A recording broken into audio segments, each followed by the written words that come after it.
शुरुआत करें उससे पहले आइए देख लेते हैं क्या है आज की सुर्खियां।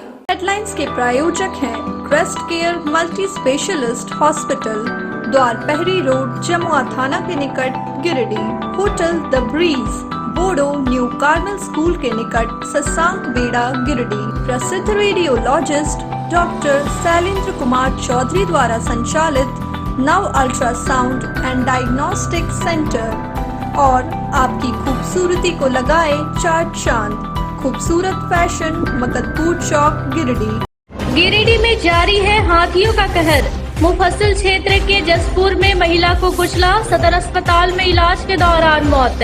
अस्पताल प्रबंधन व एम्बुलेंस पर लापरवाही बरतने का आरोप। गावा नीचे टोला में दर्दनाक हादसा, पानी भरे बाल्टी में डूबने से 1 वर्षीय मासूम की मौत, परिजनों में मातम। रविवार साप्ताहिक बंदी को हटाने की मांग। Chamber of commerce and industry Giridih के एक शिष्टमंडल ने सदर विधायक सुदेव्य कुमार से की मुलाकात, सौंपा ज्ञापन। और गांवा में बढ़ रहा है डायरिया, दर्जनाधिक लोग आक्रांत, 2 रेफर, कईयों का चल रहा है इलाज।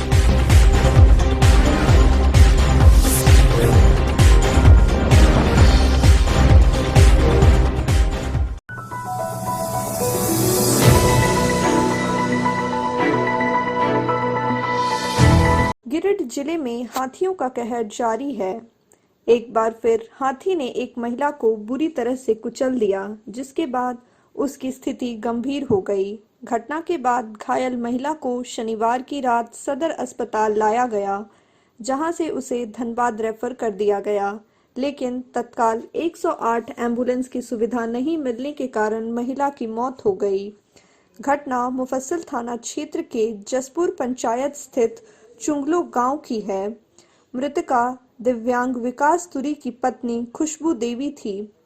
मिली जानकारी के अनुसार शाम के 6 बजे महिला घर से बाहर निकली थी। इसी दौरान हाथी ने उसे बुरी तरह से कुचल दिया। रात के करीब 9 बजे उसे सदर अस्पताल लाया गया, जहां से सुबह उसे धनबाद रेफर कर दिया गया। घटना की सूचना पर माले नेता राजेश सिन्हा सदर अस्पताल पहुंचे और 108 नंबर एम्बुलेंस को फोन किया, लेकिन वहां से प्राइवेट वैन ले जाने की बात कही गई। जब श्री सिन्हा ने अपना परिचय दिया, तब वहां से एम्बुलेंस की जुगाड़ शुरू की गई। इसी बीच खुशबू की तड़प कर मौत हो गई।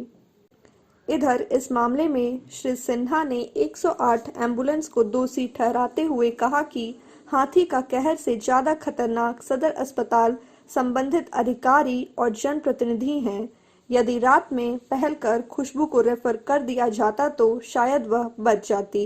गौरतलब है कि हाल ही में मृतका खुशबू की शादी हुई थी। उसका पति दिव्यांग है और वह मजदूरी कर परिवार चला रही थी। घटना से पूरा परिवार बिखर गया है।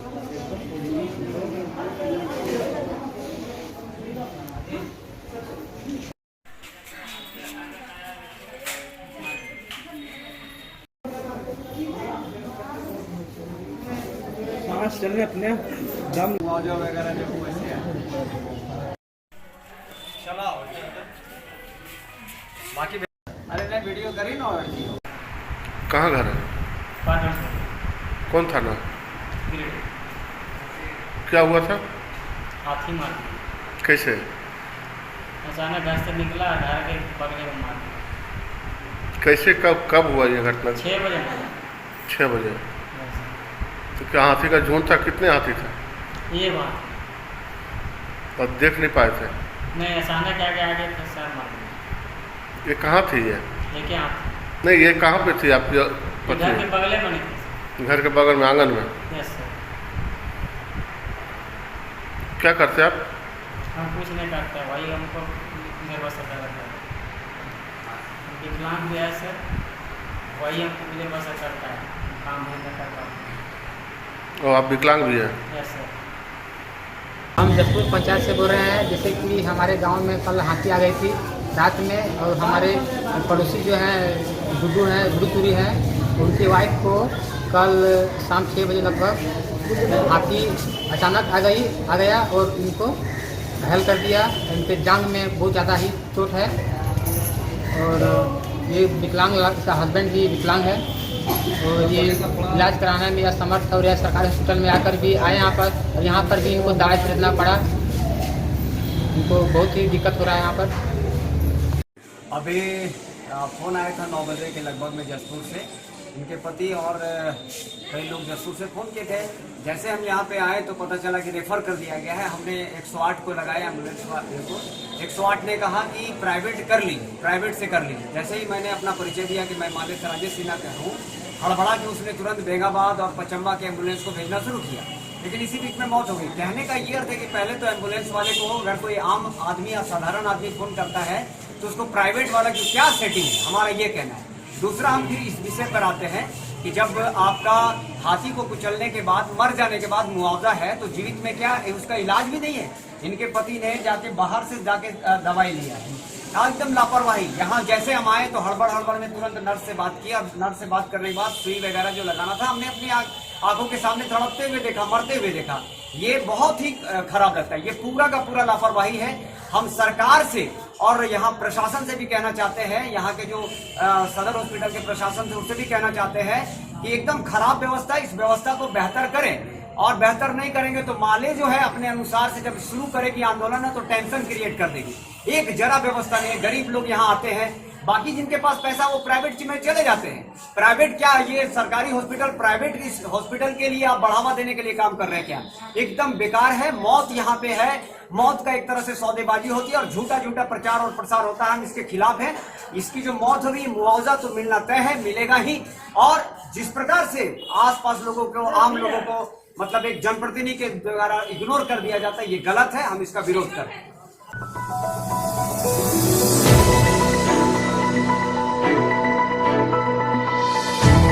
गावा नीचे टोला में पानी से भरा प्लास्टिक बाल्टी में डूबने से 1 वर्षीय मासूम बच्चे की मौत हो गई। घटना रविवार की सुबह 9-10 बजे की है।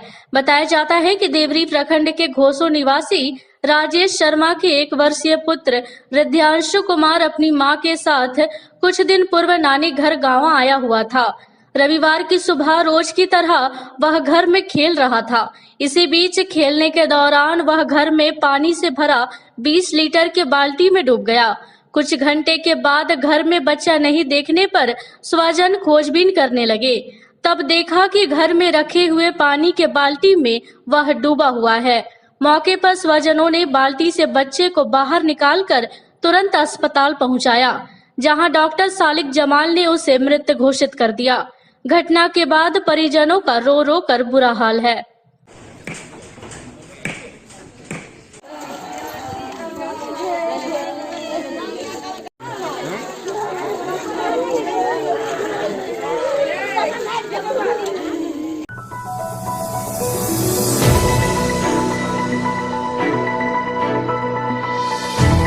आपदा प्रबंधन विभाग द्वारा रविवार को जारी साप्ताहिक बंदी को हटाने की मांग जोर पकड़ने लगी है। रविवार को इस मुद्दे को लेकर chamber of commerce and industries Giridih के एक शिष्ट मंडल ने सचिव राहुल बर्मन के नेतृत्व में गिरिडीह सदर विधायक सुदेव कुमार सोनू से मुलाकात की।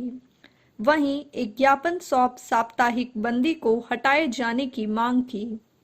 इस बाबत राहुल बर्मन ने कहा कि दिवाली और महापर्व छठ को देखते हुए साप्ताहिक बंदी को समाप्त करने की मांग की जा रही है।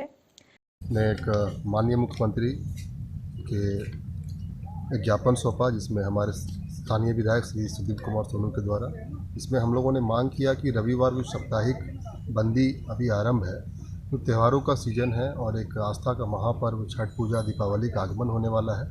उसको लेकर बाज़ारों में सुगबुगाहट एक मार्केटिंग की होगी और ये साप्ताहिक बंदी होने के कारण काफ़ी परेशानियां और भीड़ का सामना करना पड़ेगा, क्योंकि शनिवार और सोमवार को अतिरिक्त भीड़ का सामना करना पड़ेगा।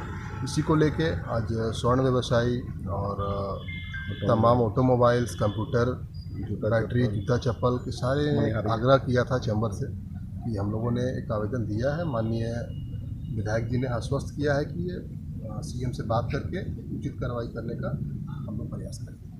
वहीं विधायक सुदेव कुमार सोनू ने कहा कि ज्ञापन को मुख्यमंत्री के समक्ष प्रस्तुत कर मांग पर सहानुभूतिपूर्वक विचार करने का अनुरोध करेंगे।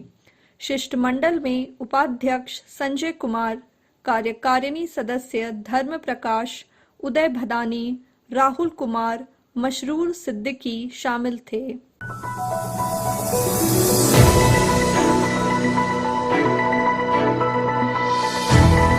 गांवा प्रखंड के राजपुरा व चिहुटिया गांव में डायरिया का प्रकोप दिनों दिन बढ़ता जा रहा है। प्रखंड में वृद्ध महिला से लेकर दर्जनाधिक लोग डायरिया से ग्रसित चल रहे हैं।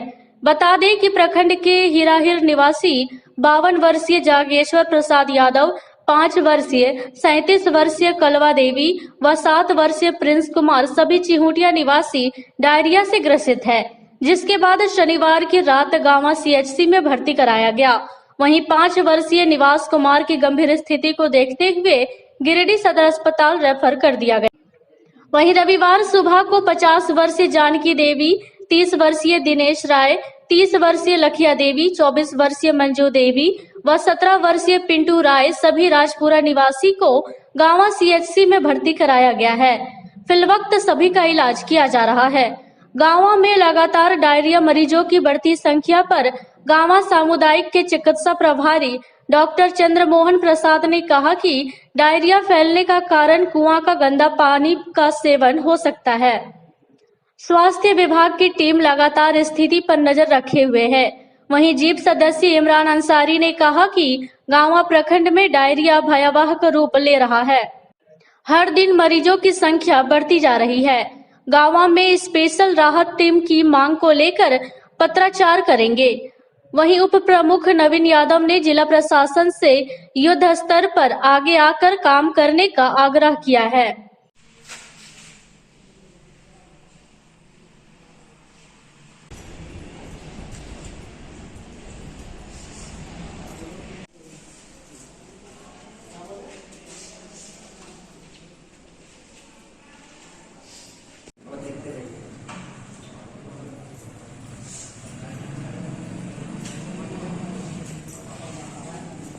हमारे गांव प्रखंड के अंदर डायरिया का बहुत ज्यादा प्रकोप है।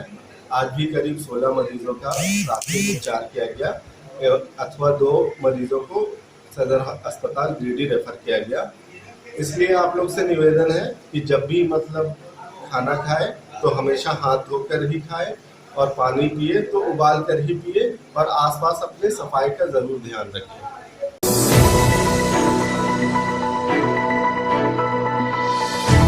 झारखंड यूनिवर्सिटी ऑफ टेक्नोलॉजी ने पॉलिटेक्निक तृतीय वर्ष सेमेस्टर 6 का परीक्षा परिणाम पिछले हफ्ते में जारी किया और इसमें संस्थान के सारे ब्रांच के परीक्षा परिणाम का विश्लेषण करने के बाद Subhash institute of technology mining engineering के छात्र सतनाथ विश्वकर्मा ने 88.13% अंक लाकर पूरे झारखंड में प्रथम स्थान प्राप्त किया।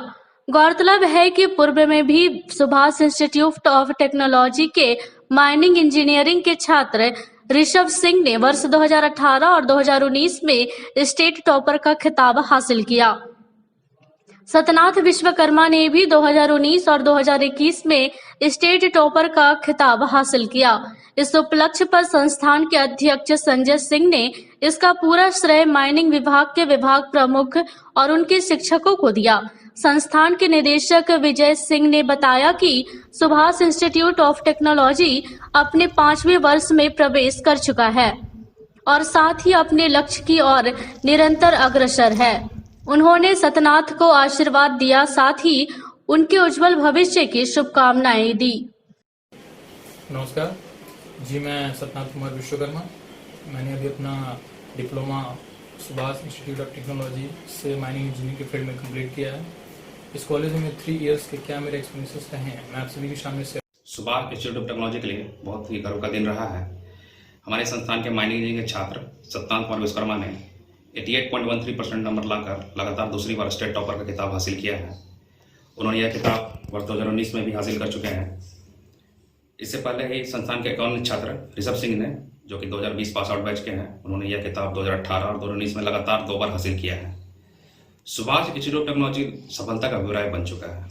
मैं इस उपलब्धि पर माइनिंग विभाग के विभाग प्रमुख और उनके शिक्षकों को बहुत बहुत धन्यवाद देना चाहता हूँ, उनका आभार व्यक्त करना चाहता हूँ, जिनकी मेहनत, लगन और मार्गदर्शन से हमारे संस्थान के छात्र ने ऐसा मुकाम हासिल किया है।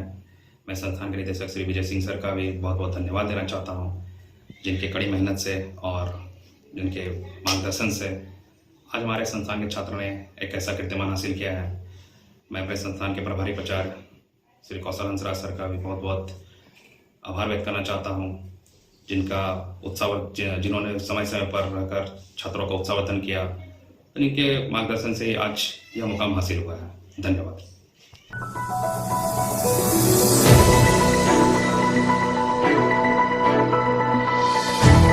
दुर्गा पूजा के समापन के बाद पूजा कमेटियों द्वारा भंडारे का दौर जारी है।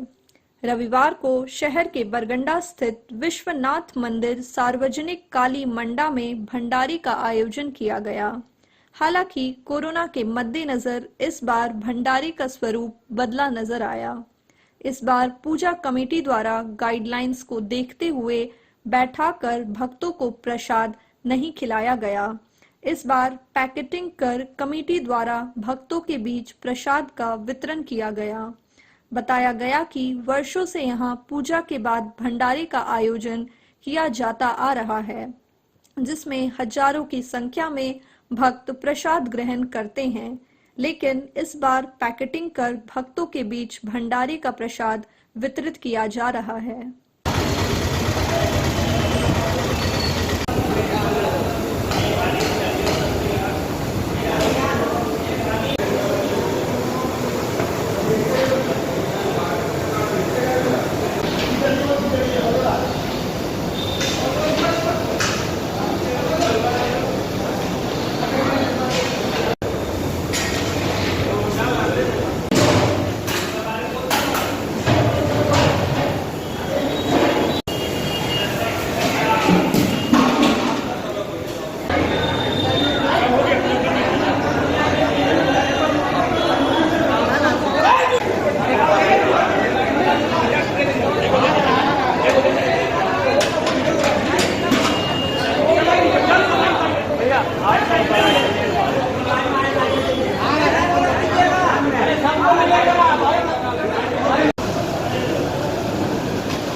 काली मंडा श्री विश्वनाथ मंदिर में पिछले 1.5 वर्षों से इस मंडा का विशेष महत्व पूरे गिरी जिला में है और लगभग पिछले 1.5 वर्षों से पूजा अर्चना होती आ रही है।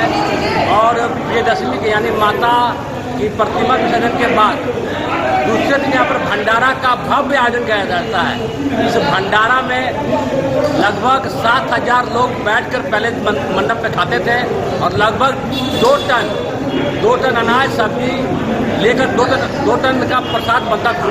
लेकिन इस बार भी कोविड-19 को देखते हुए सरकारी गाइडलाइन को पालन करते हुए भंडारा का आयोजन किया गया है। लेकिन इस बार संस्था की ओर से भंडारा के प्रसाद को कंटेनर में पैक करके भक्तों को दिया जा रहा है, बैठा कर भंडारा खिलाया नहीं जा रहा है, क्योंकि कोविड गाइडलाइन का सख्त पालन किया जा रहा है। इसलिए हम हर साल इस बार भी हम लोग लगभग 5,000 पैकेट का प्रसाद करवाया है महाप्रसाद भक्तों के लिए।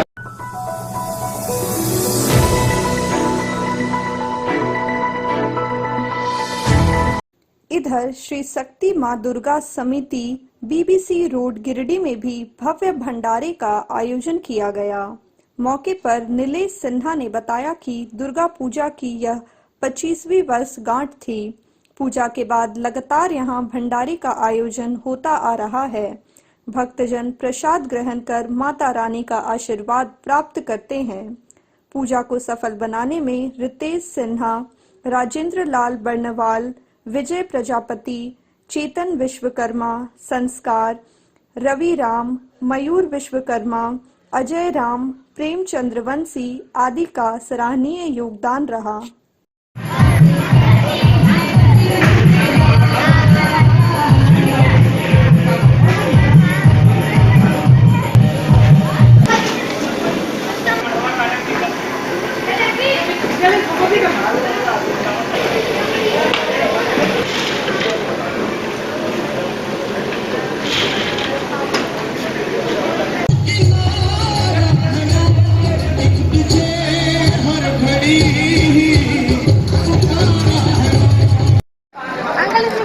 अरे बता दे बेटा, दिक्कत गिर जाएगा ना, दिक्कत देखिए कोई चल बिल्ला बिल्ला आशीष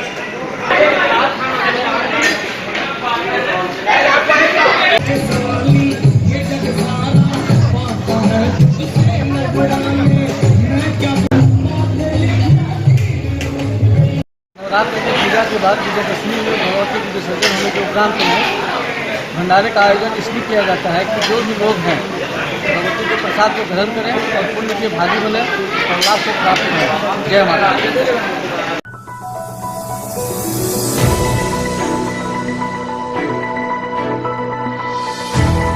देवरी प्रखंड के चतरो स्थित जनार्दन सिंह उच्च विद्यालय के संस्थापक जनार्दन सिंह की 31वीं पुण्यतिथि पर विद्यालय परिसर में पूरे विद्यालय परिवार उपस्थित होकर उनकी तस्वीर पर पुष्पमाला अर्पित कर उन्हें श्रद्धांजलि अर्पित की। इस दौरान उनकी आत्मा के शांति के लिए 1 मिनट का मौन धारण किया गया। इस बाबत विद्यालय के शिक्षक सह सचिव प्रफुल्ल कुमार सिंह ने बताया कि जनार्दन सिंह उच्च विद्यालय की स्थापना 1986 में तत्कालीन मुखिया जनार्दन सिंह ने लड़कियों की शिक्षा के लिए किया था, क्योंकि उस समय देवरी प्रखंड में केवल 2 ही उच्च विद्यालय थे। वर्तमान में 700 छात्राएं और 600 छात्र हैं। कहा कि इस विद्यालय में कार्यरत जितने भी विद्वान शिक्षक हैं बहुत ही कड़ी मेहनत कर रहे हैं और उनके मेहनत के बदौलत इस विद्यालय से जितने भी पास आउट विद्यार्थी हैं कहीं न कहीं उच्च स्थान पर हैं। मौके पर उपाध्यक्ष चंद्रमौलेश्वर सिंह, 84 राय, प्रधानाध्यापक अजय कुमार राय, शिक्षक टिकैत तिवारी, शैलेश कुमार मिश्रा, पंचदेव राय, संदीप राय, गोविंद कुमार साव, वीरेंद्र कुमार सिंह, लालजीत हाजरा, श्रीकांत सिंह समेत छात्र छात्राएं उपस्थित थे। विद्यालय की स्थापना 1986 में तत्कालीन मुखिया जनार्दन सिंह ने किया था, विशेषकर लड़कियों की शिक्षा के लिए, क्योंकि इस प्रखंड में मात्र 2 ही उस वक़्त उच्च विद्यालय थे और इस इलाके में एक भी उच्च विद्यालय नहीं था।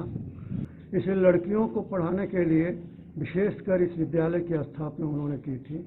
और जब इसका नामांकन शुरू हुआ तो 5 लड़कियों के साथ और फिर 25 लड़के अलग बाद में आए, 69 लड़के लड़कियों के साथ विद्यालय की स्थापना उस वक़्त से शुरू हुई।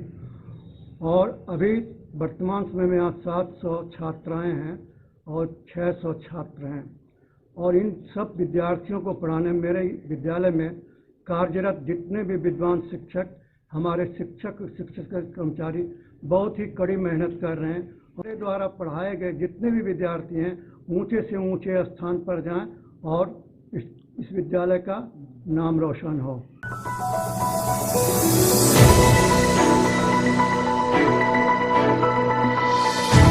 आज के बुलेटिन में बस इतना ही। ताजा तरीन खबरों को आप समृद्धसमाचार.com पर पढ़ सकते हैं। दीजिए हमारी पूरी टीम को इजाजत। नमस्कार।